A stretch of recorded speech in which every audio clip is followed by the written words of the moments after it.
Bom, pessoal, um pouco o que eu passei para vocês como artigos, eu passei 4 artigos para vocês e eu indiquei um como principal, que seria aquele que a gente publicou recentemente na Forest Ecology e Management, né? Recentemente, foi ano passado,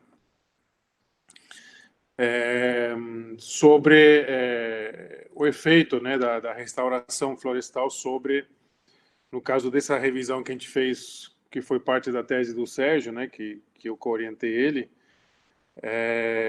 Então, o efeito da restauração florestal sobre a infiltração de água no solo. Mas também eu mandei outros 3 artigos junto com esse, né? 2 mais ou menos na linha dessa revisão que a gente fez com o Sérgio, só que um pouco mais ampla, né? Mas já com medições de campo e tudo, não foi a revisão, foi um trabalho de campo, que são trabalhos um pouco mais antigos, da década passada, que surgiram, talvez foi um dos primeiros trabalhos que a gente trabalhou com floresta, no caso aí foi floresta nativa, né, e aspectos mais detalhados de solos, ou uma caracterização mais detalhada do solo, né, principalmente do ponto de vista físico-hídrico, né. Existem muitos trabalhos de solos e florestas, tanto restauradas ou nativas, no mundo e no Brasil, mas com atributos químicos, né, que são mais fáceis de medir.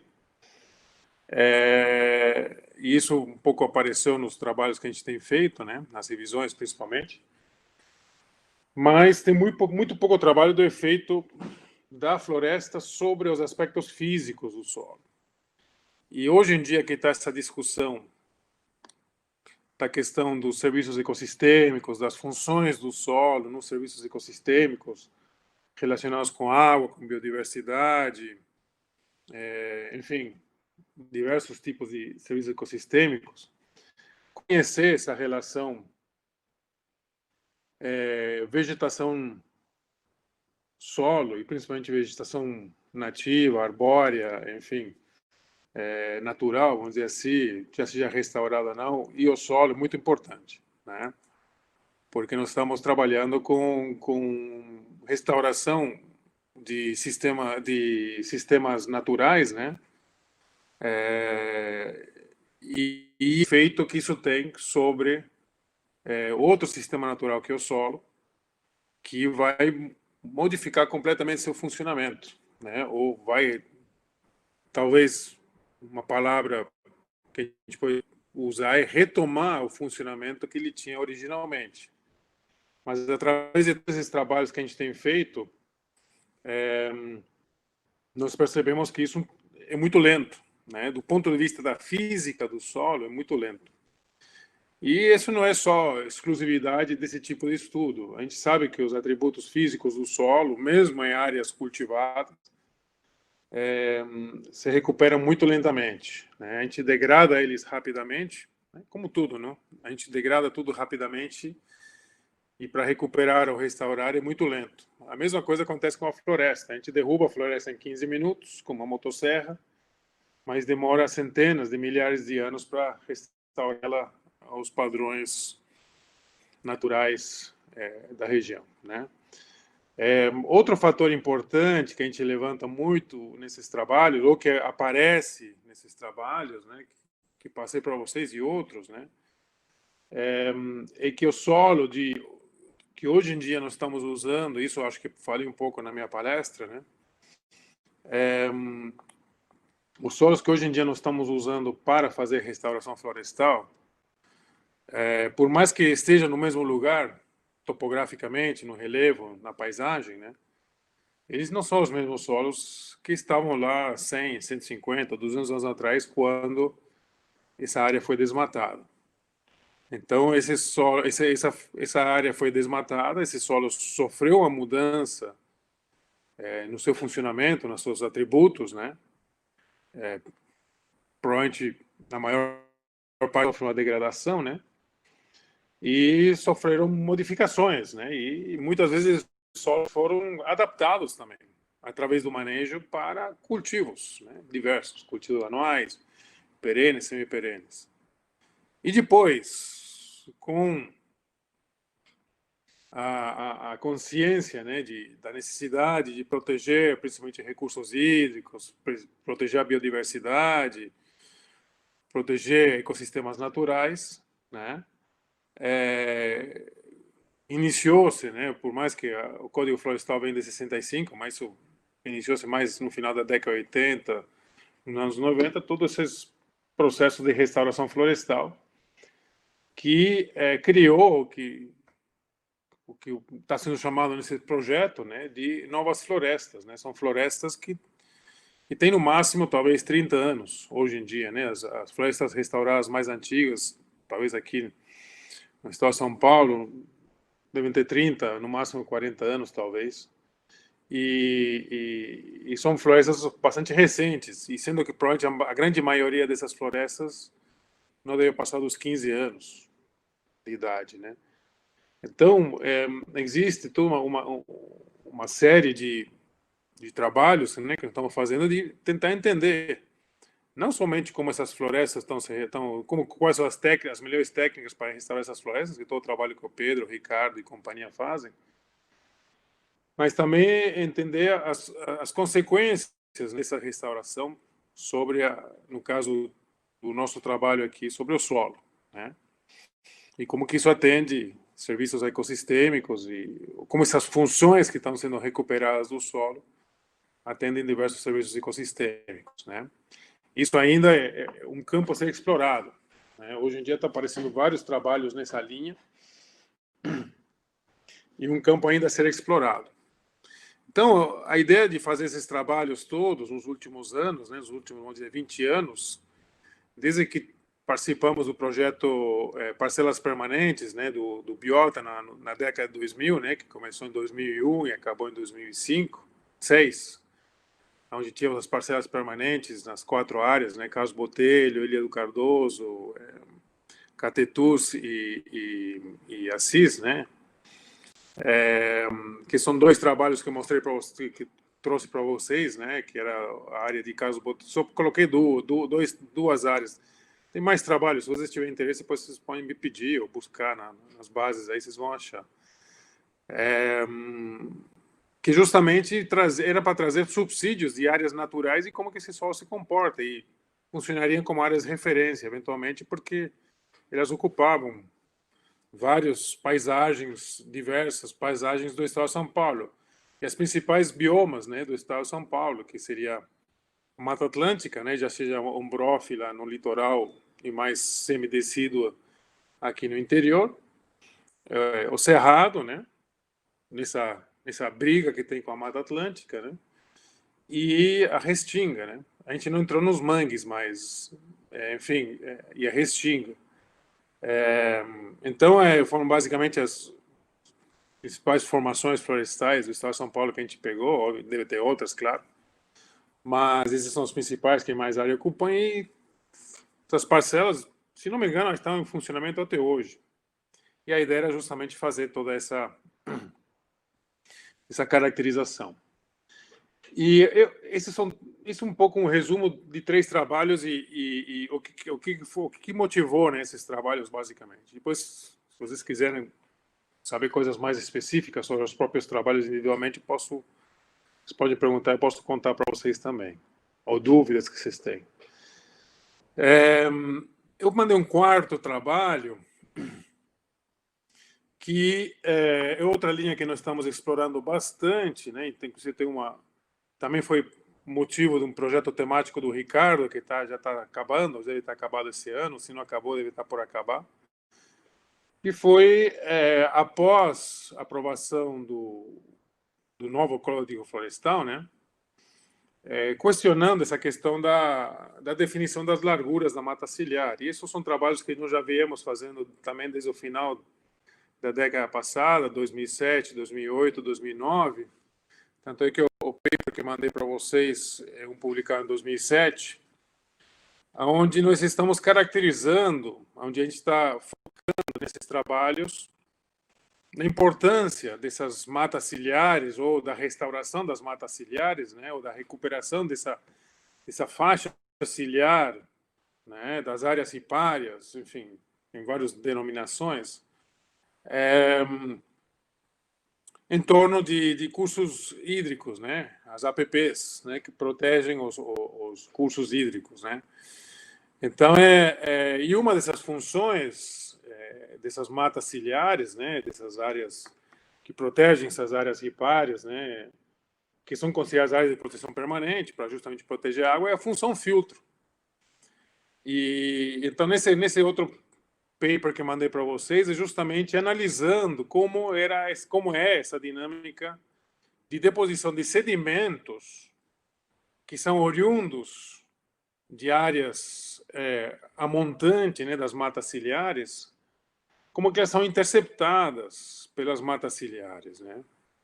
E eu defendo muito o conceito, né? Isso eu acho que falei para vocês na minha palestra, né? E sempre falo em sala de aula também.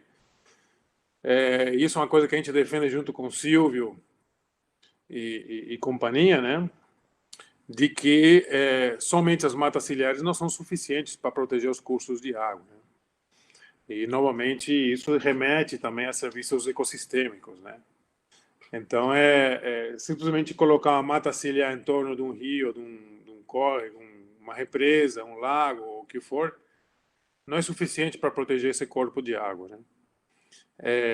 Precisa ter uma ação sobre toda a hidrologia da microbacia, né? Ou seja, uma recuperação do funcionamento hidrológico, né? Uma restauração hidrológica, ou do funcionamento hidrológico da microbacia como um todo, e dentro dessa recuperação hidrológica da microbacia hidrográfica, teríamos, né,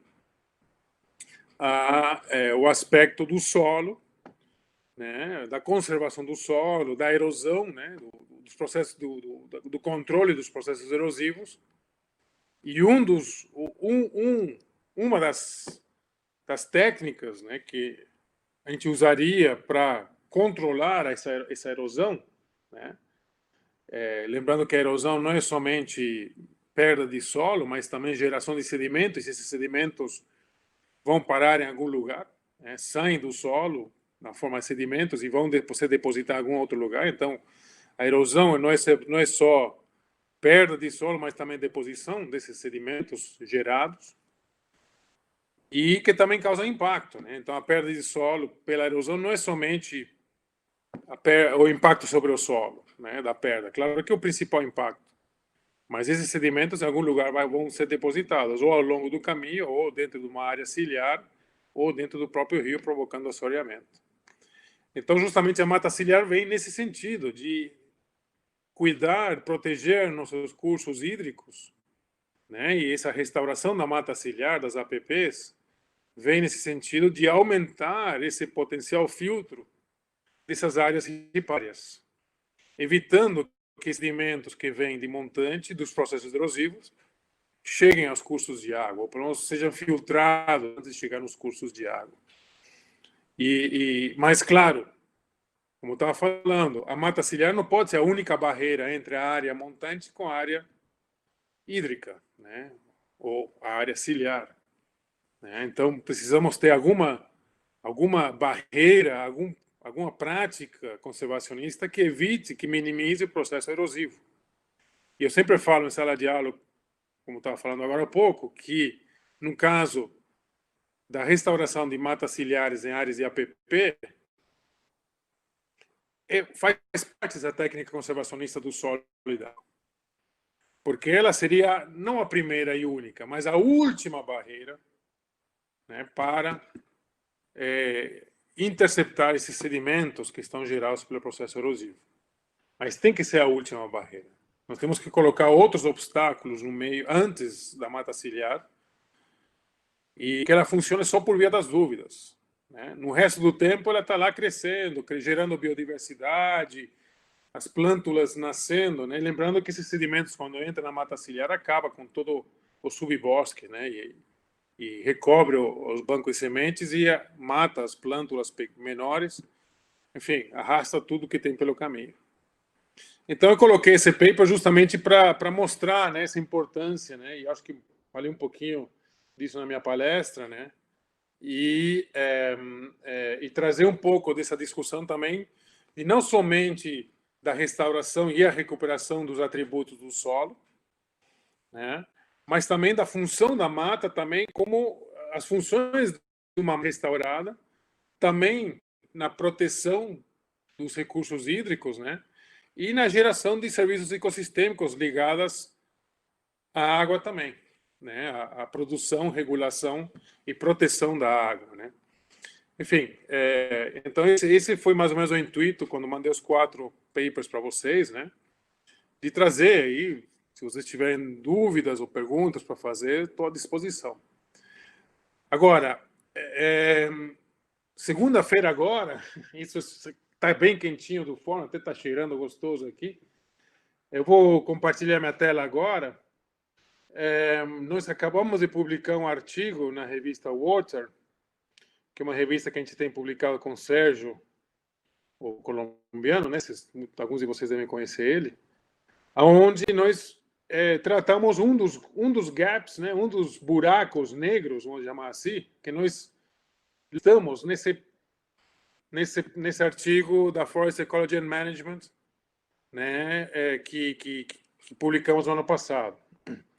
Eu vou compartilhar minha tela agora e vou mostrar esse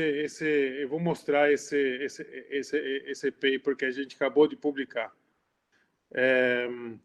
E que, obviamente, por razões óbvias, eu não consegui compartilhar com vocês, porque, como falei para vocês, foi aceito segunda-feira e saiu publicado na segunda-feira online. Vocês estão me ouvindo, pessoal? Sim, certinho. Ótimo. Não, porque hoje estava fazendo uma palestra hoje de manhã e quando eu fiz exatamente isso que eu fiz agora, meu som acabou, não sei porquê. Mas vocês estão vendo a minha tela? Sim. Beleza. Então eu vou colocar lá o artigo. Deixa eu achar ele. Uma bagunça e coisa aqui. Então esse é o artigo que acabou de sair publicado. Isso saiu, vocês estão vendo, dia 12 de junho. Está aqui, ó. Ou seja, 12 de junho foi segunda-feira. Segunda, né? Quando foi? Sim, segunda-feira. Segunda ou domingo, sei lá. Bom, essa semana. E aí nós trabalhamos com um processo passivo de restauração florestal, né? Uma área aqui em Rio Claro, e talvez alguns de vocês devem ter participado, porque o Pedro fez um trabalho lá em relação a Pedro e a turma dele, então talvez alguns de vocês devem ter participado na parte florística dessa área, né? Fez um levantamento florístico. E tem a Aline, que é orientada do Silvio Ferraz, que também está fazendo um trabalho com infiltração nessa área aí. Tem uma orientada, que é a Nayana, que está fazendo toda a parte dos atributos do solo. Então, aqui, aqui esse trabalho só se refere à origem superficial, mas ela analisou a recuperação desses atributos físico-hídricos, né, nos primeiros 10 centímetros do solo, incluindo também a condutiva hidráulica. E agora, na tese dela, tem mais 2 capítulos. Uma é uma revisão e outro é mais em profundidade, a recuperação desses atributos em profundidade também, não só na superfície. Isso é um dos gaps, né, que a gente cita no artigo, no principal artigo que pedi para vocês analisarem para a nossa conversa hoje. Então, esse que está recém saído do forno, eu disponibilizei para o Pedro esses dias, falei para ele, não sei se existe algum tipo de repositório de artigos do projeto. Eu disponibilizei para o Ricardo também. Então, pedi para, se tivesse algum lugar onde vocês estão colocando os artigos científicos, se vocês quiserem colocar isso aqui, já passei para o Pedro. Ele já está com esse artigo em mãos. Então, acho interessante porque é um trabalho que a gente analisa 5 tipos de uso, né? Então, são 3 florestais, uma floresta degradado, duas florestas restauradas por processos passivos, né? Por regeneração natural, uma de 18 anos e outra de 42 anos. E aí comparamos com a pastagem e com cana-de-açúcar que tem no entorno. Então, essa área de Rio Claro, fica encostado na pista lá, na estrada, não me lembro qual pista que é essa aí, mas é uma pista que vai não sei para onde também, esqueci agora. Mas enfim, é bem pertinho de Rio Claro, é perto daqui. Enfim, é só para comentar, só para fazer uma propagandinha aí de que esse paper também, se a minha palestra fosse daqui a uma semana, 2 semanas, talvez eu teria colocado ela junto com os papers que a Letícia pediu para mandar para vocês. Então, pessoal, isso mais ou menos uma contextualização dos trabalhos, né, que nós estamos desenvolvendo. Um pouco foi o que eu apresentei na minha palestra, né, fiz uma espécie de apanhado geral, né, dos trabalhos que a gente vem fazendo. E aí, fique à vontade, pessoal, podem fazer perguntas, estou à vontade. Não sei se vocês fizeram os papers, se vocês têm alguma dúvida, enfim, quer comentar alguma coisa. Enfim, fiquem totalmente à vontade aí, podem fazer a discussão, por enquanto só eu falei. Aí, se vocês quiserem, podem comentar, falar, discordar de mim. Enfim, vamos gerar essa discussão e debate, ok?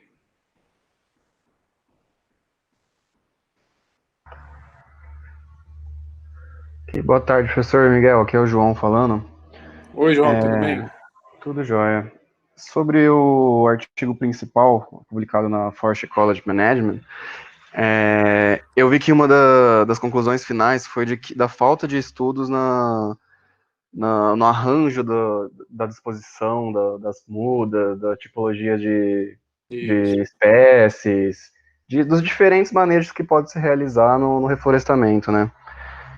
Eu fiquei muito curioso em relação aos estudos que foram levados em consideração do artigo, do que eles falavam, se eles usavam diferentes tipos de espécies, diferentes tipos de restauração florestal, porque ainda a gente vai ver que tem muita coisa que realmente pode influenciar, né, na infiltração do solo e em outros atributos. Sim. Então, isso João, isso é uma excelente pergunta. Isso é uma coisa que sempre nos indaga, que nos deixou em dúvidas, né? Porque as espécies que a gente usa, eles têm, então, bom, como são espécies diferentes, eles têm características diferentes, né? E apresentam hábitos de crescimento diferentes, sistemas radiculares diferentes. Algumas perdem folhas, outras não. Enfim, algumas são pioneiras, outras são secundárias, outras são clímax. Então, umas nascem, crescem, morrem rápido, outras não. Algumas têm material que se decompõe mais rapidamente, outro mais lentamente, enfim. Uma infinidade de situações. E também no projeto Biota, onde nós trabalhamos só com sistemas naturais, foi feito um trabalho sobre microbiologia, que eu acho que comentei na minha palestra. Alguém tinha perguntado, se não me engano. Foi uma menina que perguntou sobre a microbiologia e etc. E aí foi visto que, por exemplo, espécies diferentes podem criar comunidades microbiológicas diferentes, que está totalmente relacionado com a planta. Então, existem comunidades microbiológicas nas folhas, nos troncos, que depois se repetem ou podem ser espelhados no solo também. Enfim, então existe uma série enorme de variáveis que podem afetar o solo, né? E se a gente, por exemplo, nesse trabalho da interceptação de sedimentos, por exemplo, num trabalho semelhante da Renata, que nós estamos publicando agora, que foi feito no Cerrado, em Goiás, na região de Goiatuba, foi um trabalho muito parecido. Esse artigo que passei para vocês foi o mestrado dela. Aí no doutorado ela fez uma coisa parecida, mas agora no Cerrado. Ela viu que, por exemplo, essa interceptação de sedimentos variava em função da espécie. Então, por exemplo, espécies que apresentam raízes tabulares tinham uma forma de sedimentos. Outras espécies tinham outro jeito de interceptar sedimentos.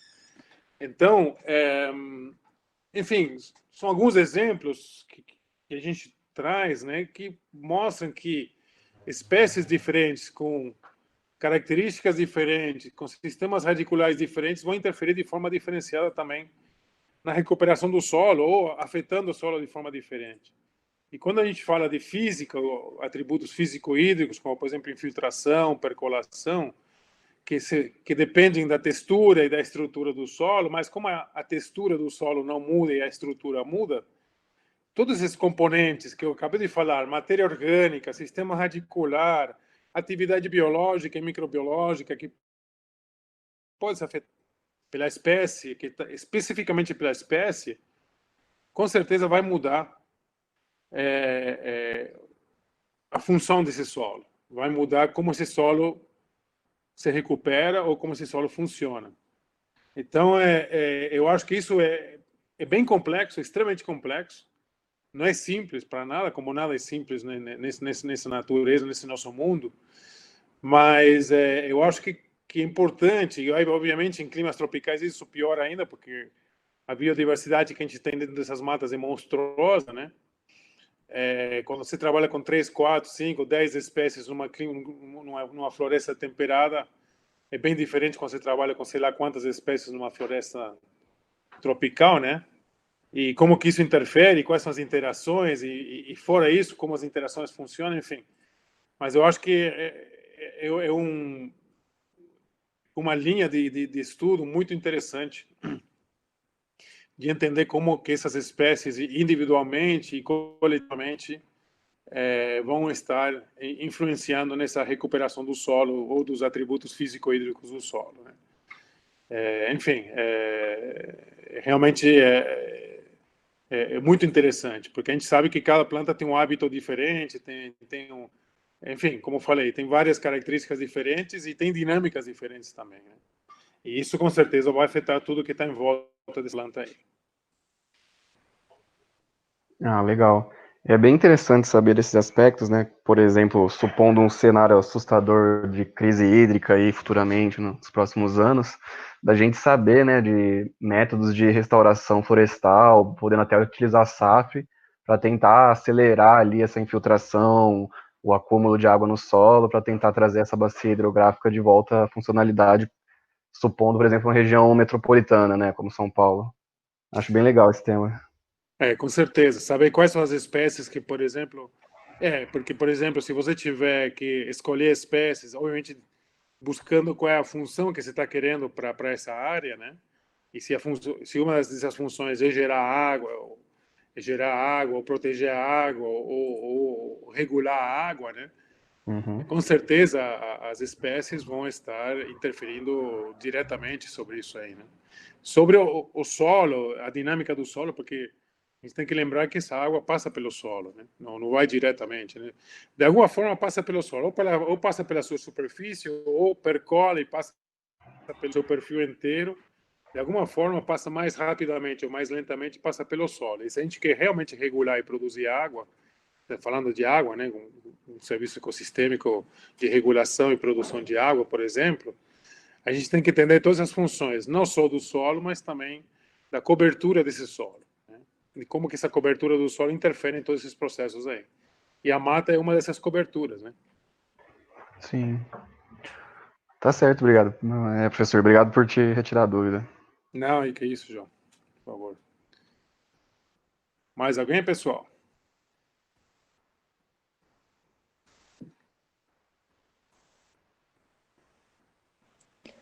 Professor, é a Vitória, tudo Oi, bom? Vitória, tudo bem? Tudo jóia?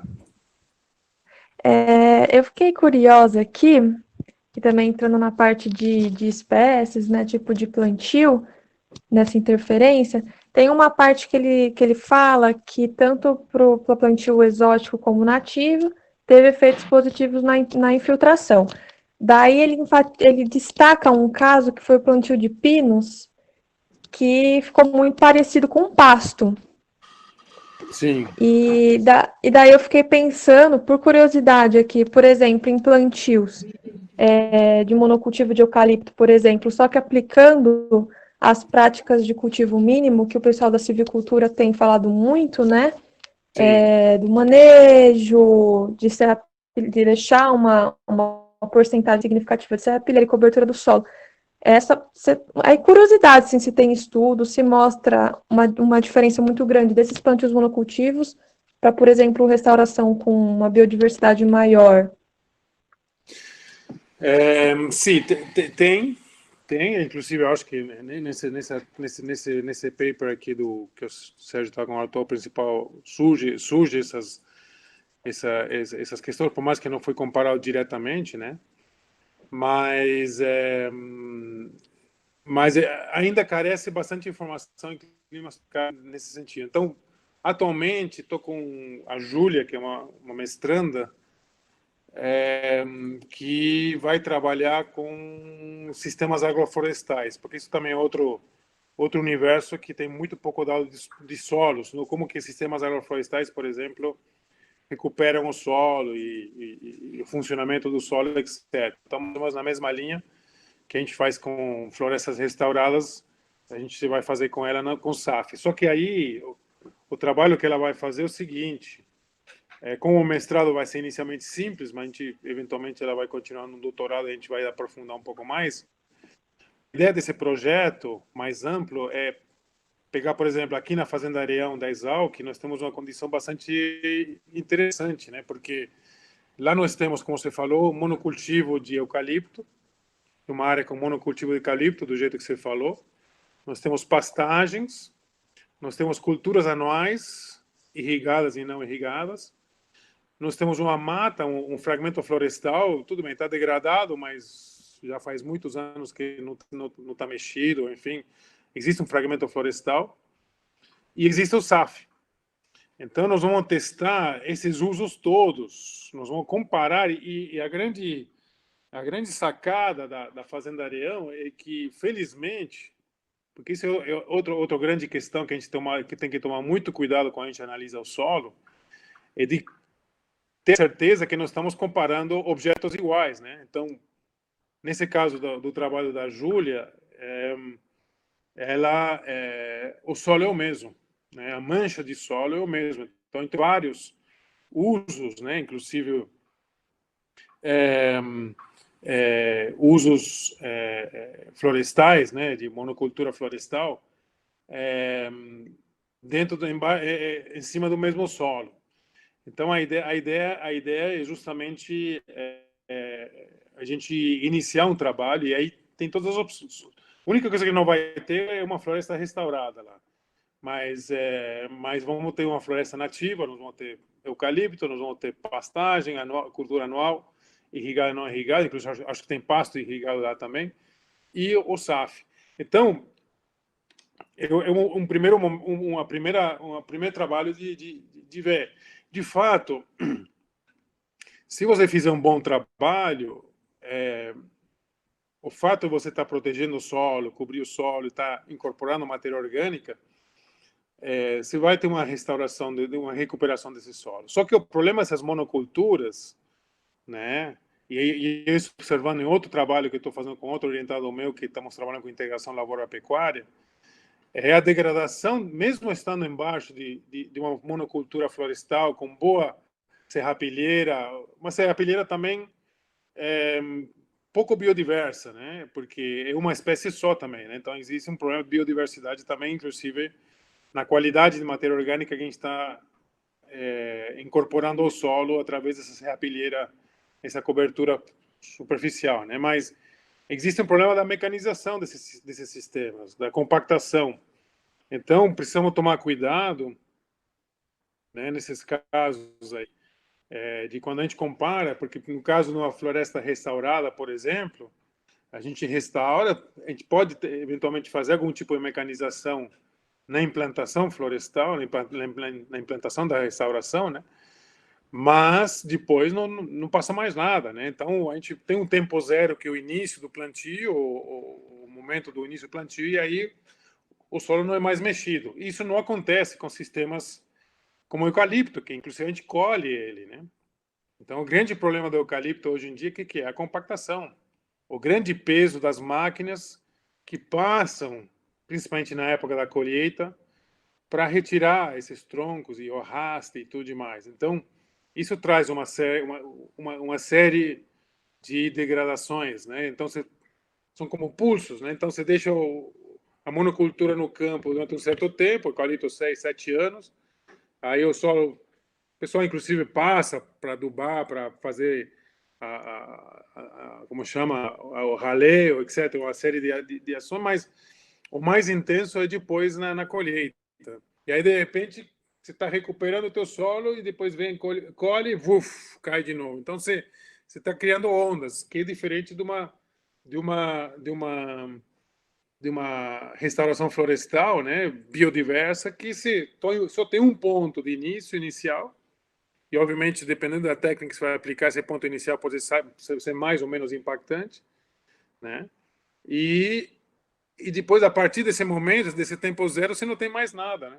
Você não faz mais nada embaixo da floresta, não tem mais trânsito de máquinas, manejo, nem nada disso. De vez em quando você pode passar e controlar formiga no início, fazer coroamento, mas normalmente a gente faz isso manualmente, né? Ou a pé, enfim. Chega um momento que não consegue entrar mais máquina nessas áreas aí, né? Mas, enfim, então, basicamente, as diferenças são essas aí, que a gente vai estar encontrando em sistemas, vamos dizer, monoculturas florestais e sistemas que buscam, né, a imitação dos processos naturais, não? A recriação dos processos naturais. E existem trabalhos mostrando isso aí, a gente também está trabalhando nessa linha também. Tá certo, professor, obrigada. Inclusive, só complementando, agora eu lembrei, Vitória, o Pedro, o Silvio, eu estou participando um pouco desses trabalhos que eles têm lá na Estação Experimental de Itatinga. Lá há um trabalho nesse sentido também. Inclusive, vai um pouco nessa linha que o Pedro defende de fazer restauração florestal que renda dinheiro, né? Que seja economicamente viável. Então, ele planta eucalipto na entrelinha, depois colhe para poder pagar o plantio, etc. Essa linha de restauração econômica, né? Que ele chama uma palavra específica, mas não me lembro agora, mas a gente tem uns trabalhos nesse sentido, estamos iniciando os trabalhos também porque lá você tem todas as situações, né? Lá tem eucalipto, grandes extensões de eucalipto, tem restauração, tem misturas, né, com esses experimentos do Pedro, e o solo é muito homogêneo lá, então dá para comparar, dá para ter uma boa comparação. Então é outra área que existe esse tipo de trabalho.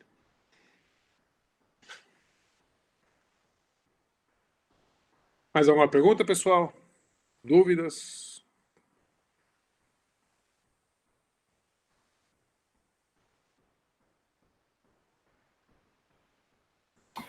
Professora, eu tenho uma dúvida também.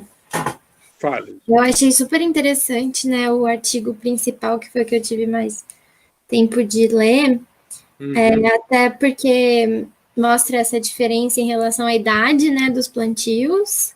Isso. Quanto mais maduros, e também da origem, né, o solo antes desse plantio tem muita interferência na infiltração e também das características do solo, né? Então, seriam solos argilosos, melhores para infiltração e com partículas menores, né, de solo, que seriam os mais ideais para... É mais ou menos isso? Eu fiquei isso. com essa... Não. Aí é o seguinte, se você pegasse só pelas... o que o Sérgio falou lá no artigo, o que a gente falou no artigo lá, não teria muito sentido, porque normalmente as partículas já são menores e a tendência é você formar microporos, quando a gente fala de porosidade, né, de formar poros de tamanho menores do que os solos arenosos, né? Só que a principal questão atrás disso aí, por que a infiltração melhora? E isso é um dos gaps que a gente está levantando. Por que melhorou mais a infiltração no solo argiloso do que no solo arenoso, né? Porque no solo argiloso, o que a mata está fazendo ao longo do tempo, e isso vai, inclusive, melhorar com o tempo no solo argiloso pode chegar a estagnar, né? Chega a estagnar essa taxa de infiltração em um certo valor, mas no solo argiloso talvez a recuperação seja um pouco mais lenta, mas ela melhora, porque a gente está recuperando o que a gente chama da estrutura do solo. Então, a gente tem que lembrar que o solo ele é formado por partículas, né? Areia, silt e argila. No caso aí, ele separou basicamente solos argilosos, a gente considerou aqueles solos que têm mais de 30% da argila, e solos que ele chamou de arenosos, aqueles que têm menos que 30% da argila. Então, aí você faixa de solos não só arenosos, mas também de textura média. Só que os solos não é um empilhamento de partículas, não é só um monte de argila, um monte de partículas de argila empilhada, não é um monte de partículas de areia empilhada, não. Essas partículas se arranjam dentro do solo e formam agregados. E esses agregados funcionam na formação do que a gente chama de macroporos, que são os poros de condução. Então, e que muitas vezes domina no solo arenoso, né? Domina no solo arenoso. Só que no solo arenoso tem aquela quantidade, e aumentar muito mais do que isso vai ser difícil. Se a incorporação da matéria orgânica vai aumentar um pouco em superfície, etc., mas vai ter um certo limite, né? Porque o solo arenoso tem poucas interações físico-químicas, assim por diante, mas a argila não. A argila tem essa capacidade de se agregar, se estruturar, né? E formar macroporos, ou poros condutores, entre esses agregados. E aí, nesse caso aí, essa água que está infiltrando, vai infiltrar por onde? Vai infiltrar pelos macroporos, que foram justamente recuperados nesse processo da restauração florestal. Então, esse gap aí, explicar por que a infiltração está melhorando, é justamente o que nós estamos falando nesse paper que saiu publicado segunda-feira.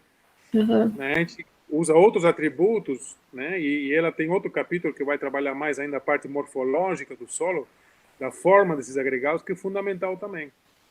E que vai justamente interferir nessa melhoria, ou na explicação da melhoria da infiltração de água no solo. É muito legal. Outra coisa que eu fiquei pensando também, que o estudo, ele pegou vários artigos que foram publicados nas regiões tropicais e subtropicais, né? Que teriam... Não foram tantos, foram 11 só, né? A gente achou muito pouco.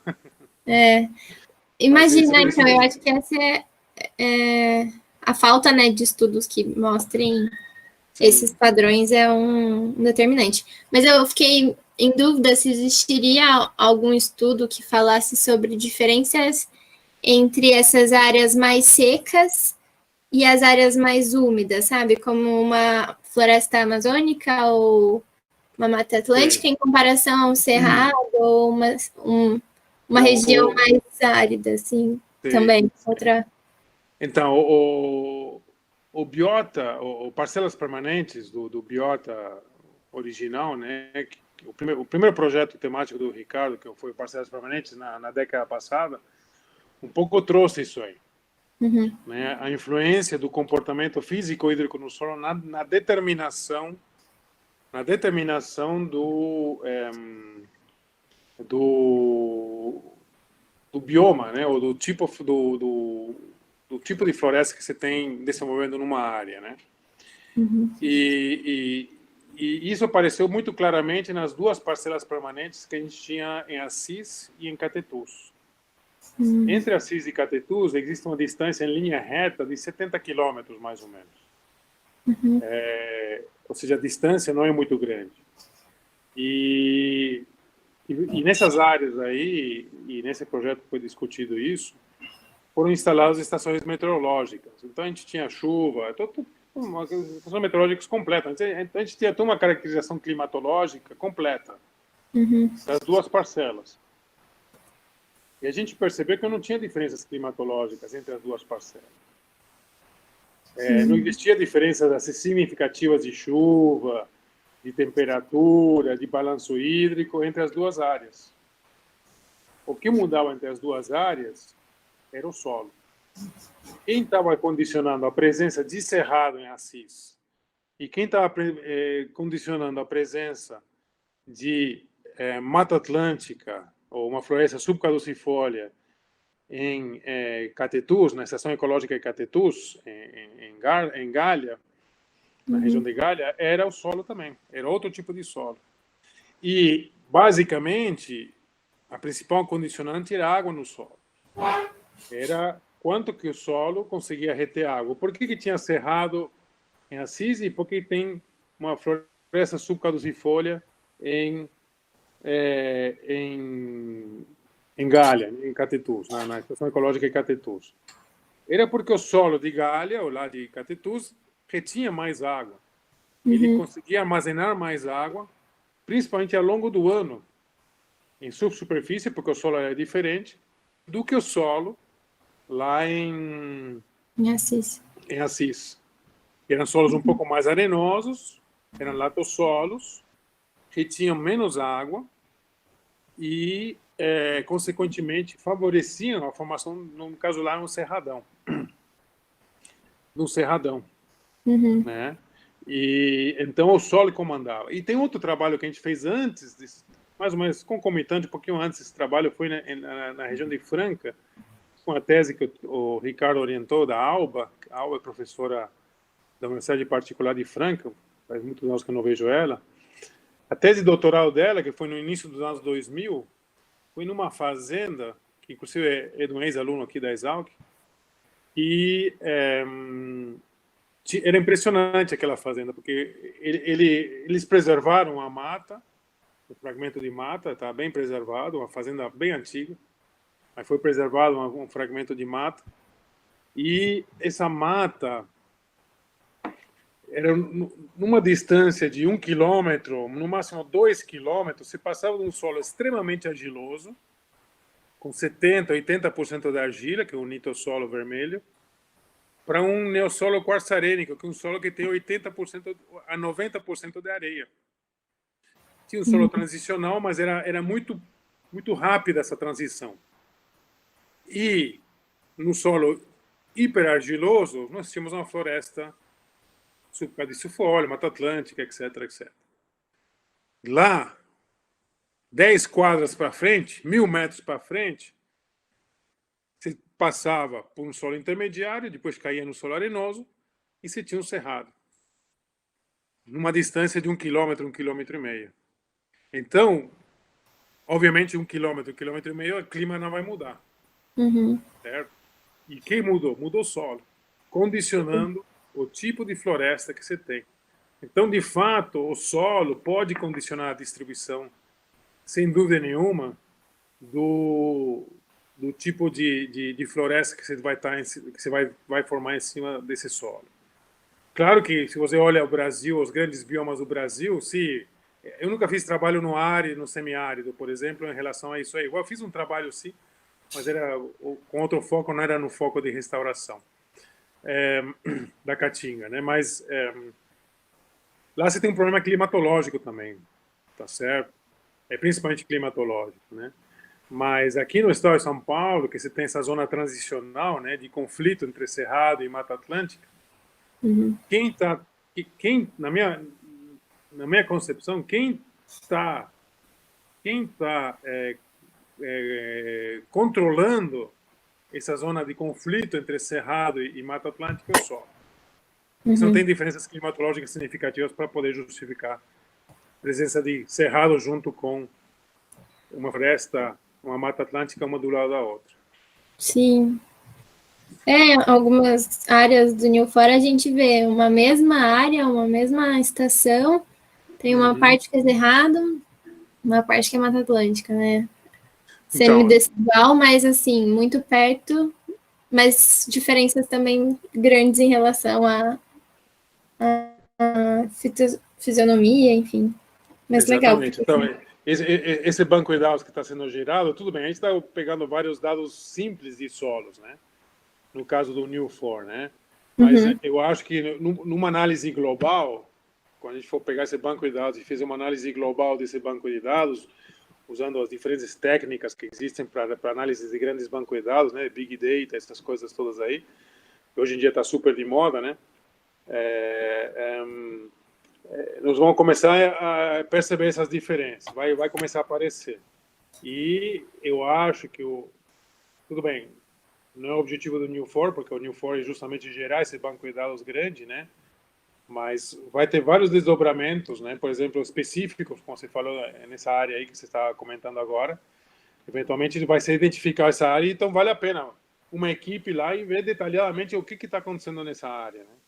Exatamente. Você foi identificado por uma análise de Big Data e essas coisas todas aí, e aí vai aparecer perguntas específicas. Pô, por que naquela estação que eu vi tem diferenças de fisionomia, mas também percebi diferenças de solos? Exatamente como que isso está acontecendo? Entendeu? E aí você tem que ir lá estudar, como a gente fez, como você viu esses trabalhos que apareceram lá nessa revisão que o Sérgio fez, né? Uhum. Mas Obrigada. É bem interessante isso aí. Nada, que isso. Super, fiquei super intrigada com essas diferenças também. Eu espero que o New4 traga, não vai trazer todas as respostas, mas vai trazer tendências de respostas, pelo menos, e vai mostrar vai mostrar que, de fato, o solo é um dos grandes comandantes dessas diferenças fisionômicas, diferenças entre as fisionomias que a gente encontra aqui no estado de São Paulo. Eu não tenho dúvida nenhuma sobre isso. Depois dos resultados que a gente obteve no projeto Biota, do Parcelas Permanentes do Ricardo, eu não tenho dúvida nenhuma sobre isso aí agora mais. Mas tem que pesquisar ainda mais e, enfim, trazer mais dados, porque precisamos ter mais informações sobre isso. Sim. Inclusive para comandar ou para nortear, né, estratégias de restauração, como a gente estava discutindo com o João agora há pouco. Né? Ah, legal, isso é bem legal.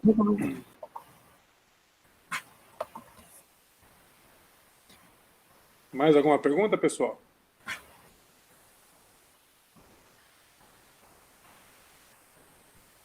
O pessoal está tímido.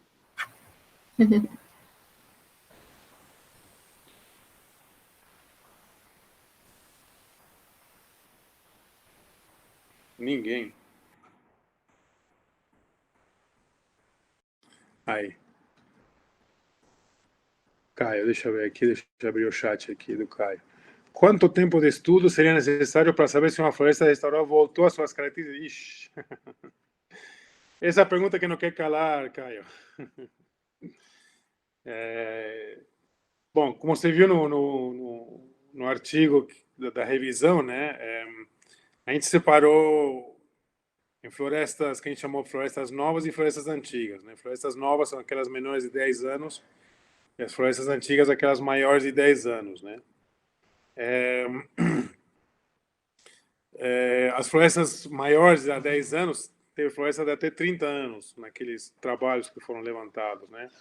Então, varia, acho que florestas, se me lembro bem, se a memória não me falha, varia de 6, 7 anos até 30 e poucos anos. E de fato, o tempo é um fator determinante, obviamente, na recuperação dos atributos hidrológicos dos solos, né? Enfim, eu acho que essa resposta, não existe uma resposta específica para essa tua pergunta. Nesse trabalho que a gente publicou essa semana, tinha 18 e 42 anos. Se vocês dão uma olhada nesse trabalho depois, vocês vão ver que a parcela, a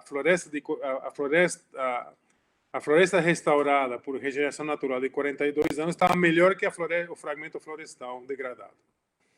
Então, esse fragmento florestal degradado, ele tinha sofrido muita degradação, porque durante muitos anos ela estava lá, mas ela tinha sido invadida por gado, pegou fogo. Então, era uma floresta que não foi mexida, né?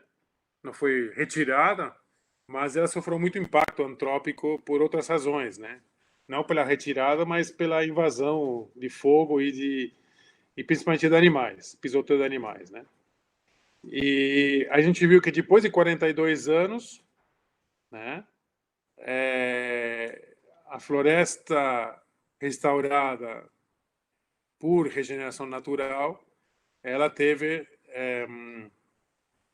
melhor qualidade do solo, uma melhor qualidade do solo, tá certo? E, consequentemente, o comportamento hidrológico do solo melhorou também. Mas a gente não sabe. Ainda é uma incógnita, é o que a gente está procurando, mas eu acho que a gente nunca vai chegar numa resposta, porque isso varia de solo para solo, e os solos são bem diferentes. Varia de posição topográfica, depende do relevo também, depende do relevo da paisagem, depende do tipo de floresta que você tem aí, depende das espécies, como a gente estava discutindo com o João agora há pouco, também depende disso aí. Enfim, depende de vários fatores que varia muito, né, de local para local. Então, eu acho que a gente não vai chegar numa resposta exata a essa tua pergunta, né?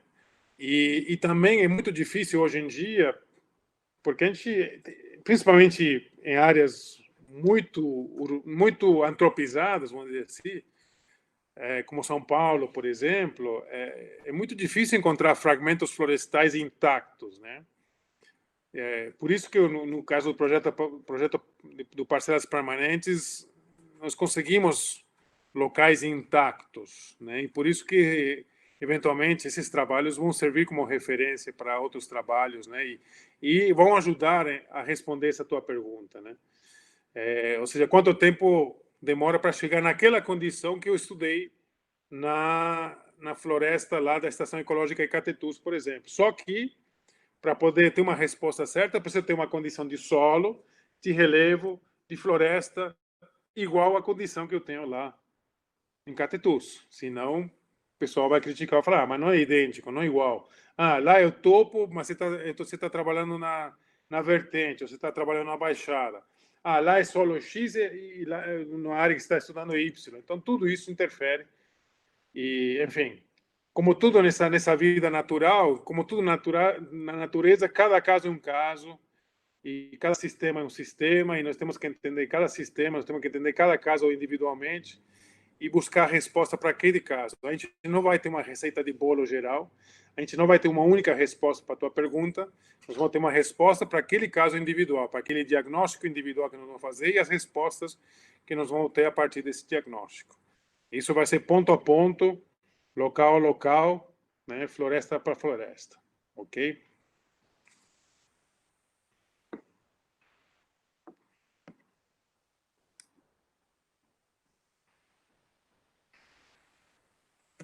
Mais alguma pergunta, pessoal?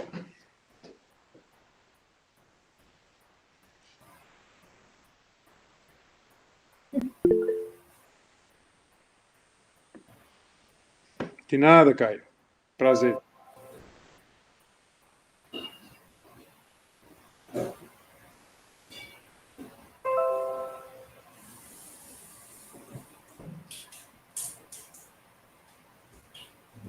Escutei uns blings aqui, mas achei que era... Não. Acho que é o meu. É você. Legal. Pessoal, mais alguma pergunta? Mais algum comentário, perguntas, dúvidas?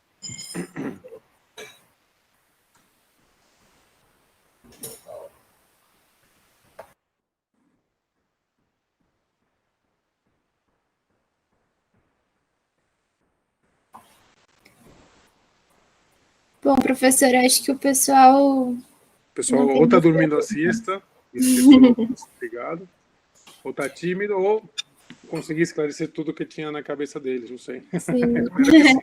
Mas a revisão eu achei super didática também, né? Ela aponta bem, os gráficos são bem fáceis de entender também. Os padrões são claros também, né? Chegam a algumas diferenças de 300%, uma coisa bem... Sim. Não, isso é bem legal. Esse resultado desse trabalho foi bem legal. E depois os trabalhos que depois ele publicou, tanto no mestrado dele e do doutorado, que já foram com medidas mesmo propriamente ditas, e esse trabalho da Nayana, que segue mais ou menos nessa mesma linha, também está trazendo muitos dados interessantes, né? Já com medições de fato em clima tropical, né, que é um dos gaps que a gente tem aí, né? Uhum. Desse tipo de trabalho, né, de problemática, né? E agora a Nayana, que é essa menina que publicou esse artigo essa semana, também está preparando um artigo bibliométrico nessa linha, mas só que o Sérgio só se restringiu à infiltração, né? No caso da Nayana é sobre funções físico-hídricas do solo, né? Funções hidrológicas do solo. Uhum. Ela vai além da além da infiltração, entre outros atributos, como densidade, como estrutura, como condutividade hidráulica, como percolação, enfim, outros trabalhos que um pouco estão dando apoio para o trabalho dela, né? Que é um pouco mais abrangente em termos de solo do que o trabalho que o Sérgio fez. Então, aguardem que, eu acho que até o final do ano, ou talvez início do ano que vem, essa bibliometria já está pronta aí. Esperemos que publicado também. Sim, e aí eu mando também para o pessoal esse artigo novo que saiu. Você recebeu super ele? recentemente. O Pedro passou para você? Eu não recebi ainda, ou eu não vi no e-mail, mas ele pode ter mandado eu não ter. Não, posso te passar se quiser depois. Tá bom.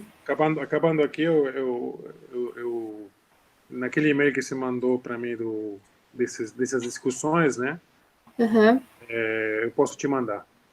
Beleza. E aí você compartilha com a turma aí. Sim, pode deixar. Beleza? A Sim, Vitória tem um comentário aqui, peraí. Uhum. Vitória, professor, obrigado pela discussão e disponibilidade. Não de nada, Vitória, um prazer. Sempre à disposição. Eu também vou trabalhar no mestrado o uso de SAF na restauração dentro do New4 com o Vidal. Se o senhor tiver referências sobre solo versus SAF para recomendar, posso te pedir por e-mail? Pode sim, nós estamos buscando. Eu estou fazendo isso agora com meus alunos, viu, Vitória? No início do trabalho, eu estou pedindo para eles fazerem uma revisão bibliográfica, como todo mundo faz, mas já transformar isso numa bibliometria. Ela está preparando uma bibliometria sobre SAF e recuperação do solo, né? Levantando, porque existe muito pouca informação, de fato.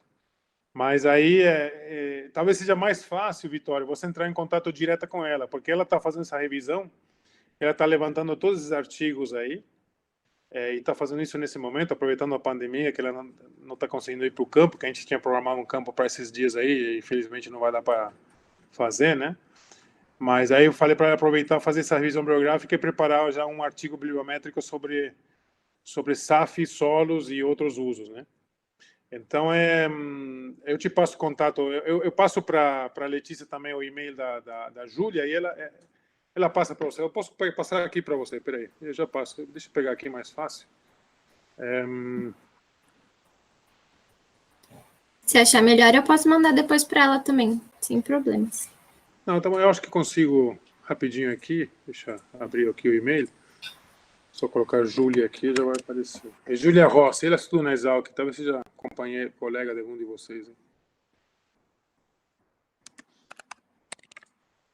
Como uns 2 anos atrás.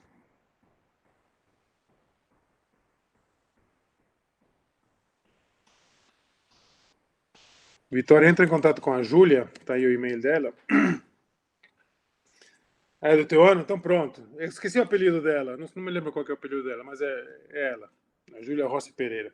Entra em contato com ela e aí conversa, fala que você conversou comigo e pede para ela informação sobre isso aí. E ela está, como eu te falei, está preparando essa bibliometria, ok?